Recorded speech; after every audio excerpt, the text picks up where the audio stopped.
Lods, umalis na kami dito sa tinitirahan namin kasi andito na yung mga PNP. Kasi hindi kasi sa amin yung yung tinitirahan namin eh.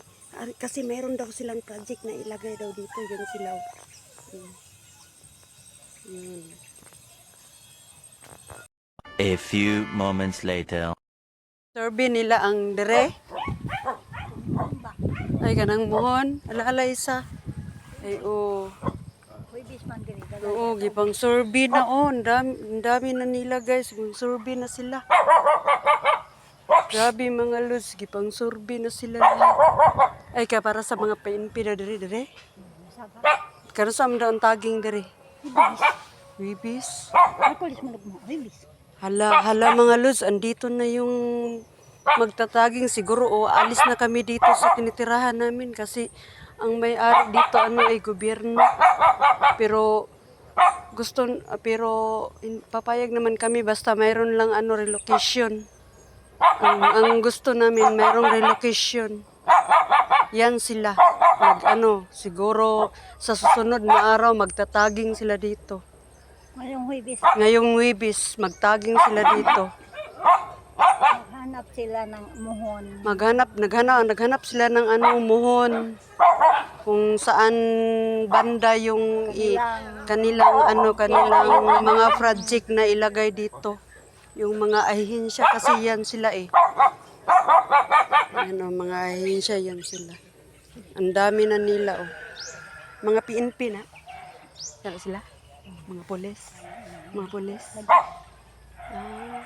Kahit nakayelo mo na nag-contract sa building. Mga PNP pala yan sila mga lods.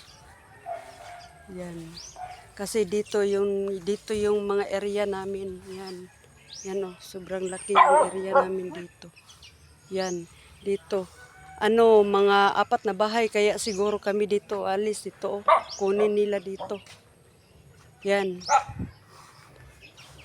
Kasi PNP daw kasi dito ang yung yung project nilagay dito ba. Basta maayos lang yung pag-alis namin dito na mayroon lang kaming matitirahan at ma-relocation kami ba, ma-relocate.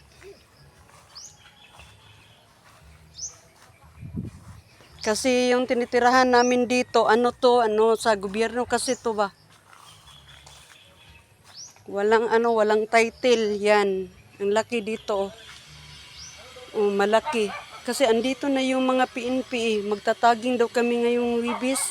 Aalis na talaga kami dito ba?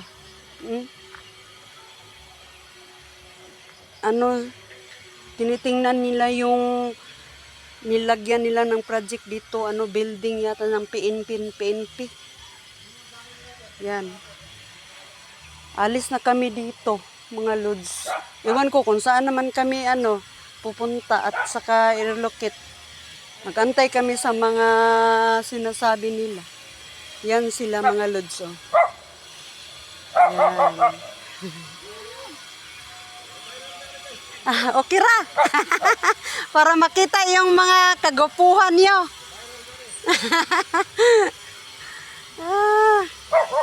Para makita yung kagwapuhan, sir ba?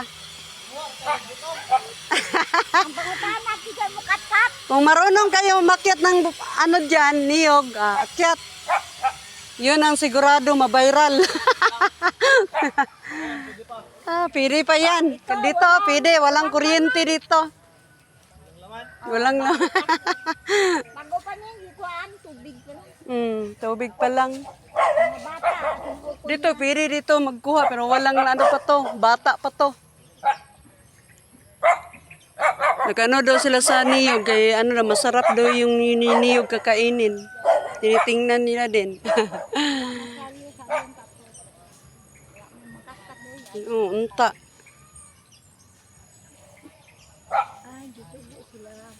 Dito ko rin doon sila sa balong na ginawagan ni Iwan Babaw. Gisugo sila. Inuutosan daw sila.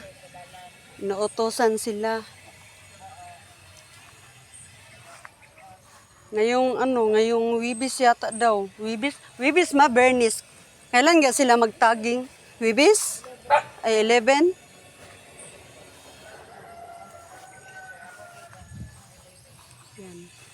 Saan na PNP na sila, ma? Ha? Yan o, nag-ano sila, nag-uusap sila kung sa tinitirahan namin dito. Pangalawang bisis na yata namin to, parang galing kami doon sa sa Lisada, tapos dito naman sa sa Bago Ushiro, iwan ko pangatlo kung saan naman kami pupunta. Sa susunod doon na kami sa ilalim ng tulay matitira. Nako, kawawa naman.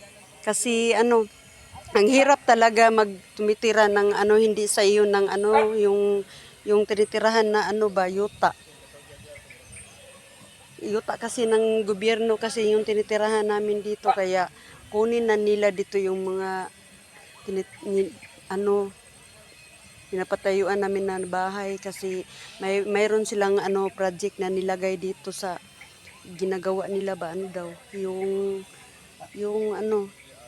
yung kagaya ng ganyan ba kagaya ganyan nilagyan nila ng building, tapos dito lagyan din nila ng dito ng building ng sa PNP dito. Parang mga 4 yata nga bahay kami dito aalis kasi PNP kasi ang muuna dito na tinitira. Nalaman na namin dito kailan pa basta nalaman na namin kasi sinasabihan na kami na yan. Kaya ilang bisis na sila babalik dito. Yan sila Yan.